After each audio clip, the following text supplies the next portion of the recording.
नमस्कार, मैं निशिता और आप देख रहे हैं इंडिया जंक्शन। इस समय 2027 के विधानसभा चुनाव से पहले सहयोगी दल अपनी अपनी राजनीतिक रोटी सेकने में लगे हुए हैं।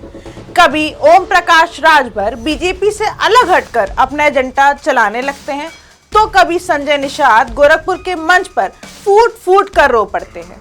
अब ऐसे में संजय निषाद ने एक बार फिर मुस्लिम वोट बैंक पर नजर गड़ा दी है। आखिर संजय निषाद का अगला जातीय निशाना कौन होगा, दिखाएंगे इंडिया जंक्शन की इस स्पेशल रिपोर्ट में। गोरखपुर में मंच पर भाषण के दौरान रोने वाले संजय निषाद इस समय अलग अलग मुद्दों पर गुप्त अंदाज से क्यों सरकार के खिलाफ अल्टीमेटम देते हुए दिख रहे हैं।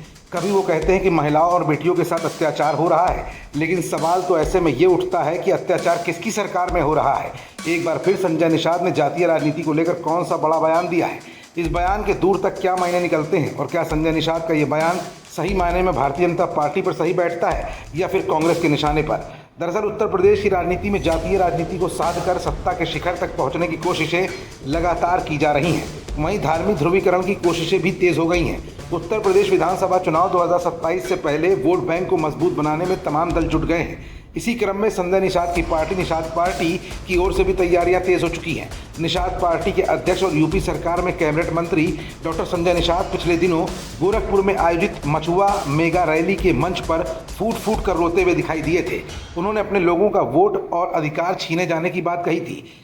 अब वही मुस्लिमों से अपना पक्ष ध्यान से चुनने की बात करते दिख रहे हैं। मंत्री संजय निषाद ने कहा कि हिंदू धर्म, सिख धर्म और बौद्ध धर्म सभी एक दूसरे के पूरक हैं। इस देश में विदेशी ताकतें मुस्लिम और ईसाई धर्म तलवार लेकर आई हैं। यहाँ के लोगों ने उनके खिलाफ लड़ाई लड़ी, उनसे देश को आज़ाद कराया, लेकिन इस देश के लोगों ने धर्म परिवर्तन कर लिया। इसका मतलब है कि वो सरेंडर हो गए मुगलों के सामने और उनके साथ हो गए। जो ईसाई हो गए वो अंग्रेज़ों के सामने सरेंडर होकर उनके साथ हो गए। संजय निषाद ने आगे कहा कि ये लोग एक तरह से राष्ट्र विरोधी ताकतों के साथ हो गए। बाबा साहेब डॉक्टर भीमराव अंबेडकर ने भी इस संबंध में लिखा है। आरक्षण को लेकर आए सेकेंड इंडिया एक्ट 1931 में भी इसका जिक्र किया गया है।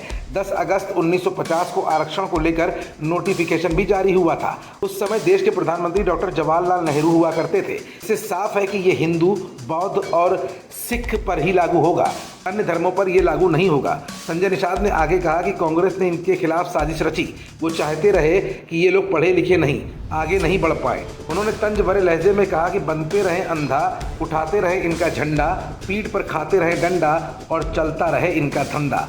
ये तो मुसलमानों को समझना होगा।